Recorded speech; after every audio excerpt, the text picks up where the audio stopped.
देशाच्या राजकारणात आज एक मोठा भूकंप आलाय आणि या भूकंपाचं केंद्र आहे आम आदमी पार्टी। होय, ज्या पक्षाने स्वच्छ राजकारणचा दावा केला होता, ज्या पक्षाने स्वतःला पर्याय म्हणून उभं केलं होतं, त्याच पक्षाला आज मोठा धक्का बसलाय।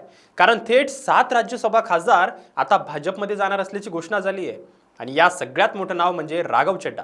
होय, आम आदमी पार्टीचा असा चेहरा मानला जाणारा जो नेता होता तोच आज पक्षाला सोडून जातोय। त्यांनी पक्षाचा राजीनामा सुद्धा दिलाय आणि भाजपमध्ये जाण्याचा निर्णय सुद्धा घेतलाय।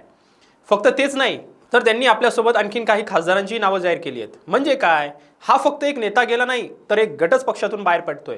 या संपूर्ण गट बाहेर पडल्यामुळे आम आदमी पार्टीला मोठा धक्का बसला असून पक्षाचे तब्बल 7 राज्यसभा खासदार भाजपमध्ये सामील होत आहेत आणि अशी घोषणा सुद्धा झाली आहे। या घडामोडीच्या केंद्रस्थानी असलेले राघव चड्ढा यांनी पक्षाचा राजीनामा देत पत्रकार परिषदेत भाजपमध्ये प्रवेश करणार असल्याचं जाहीर केलंय।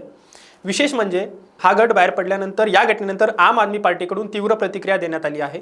पक्षाचे खासदार संजय सिंह यांनी याला भाजपचे ऑपरेशन लोटस संबोधत घाणेरड्या राजकारणाचा आरोप केलाय।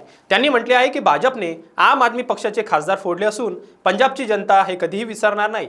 दुसरीकडे राघव चड्ढा यांनी आपल्या निर्णयामागील कारण स्पष्ट करताना सांगितले आहे की ते गेल्या एका वर्षापासून पक्षाच्या कार्यापासून दूर होते आणि पक्षातील काही गोष्टींशी ते सहमत नव्हते। त्यांच्या मते त्यांच्या समोर दोनच पर्याय होते, राजकारण सोडणे किंवा सकारात्मक राजकारणासाठी नवीन मार्ग निवडणे, आणि त्यांनी भाजपमध्ये प्रवेश करण्याचा निर्णय घेतला।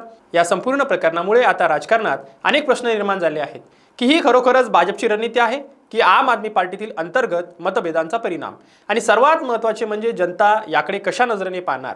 आपल्याला काय वाटतं, राघव चड्ढा यांनी घेतलेला निर्णय योग्य आहे का, आणि हे खरंच ऑपरेशन लोटसचं काही प्रकरण आहे का? आपल्याला काय वाटतं नक्की कळवा, आणि अशाच महत्त्वपूर्ण माहितीसाठी बघत राहा सत्य पे सत्ता। धन्यवाद।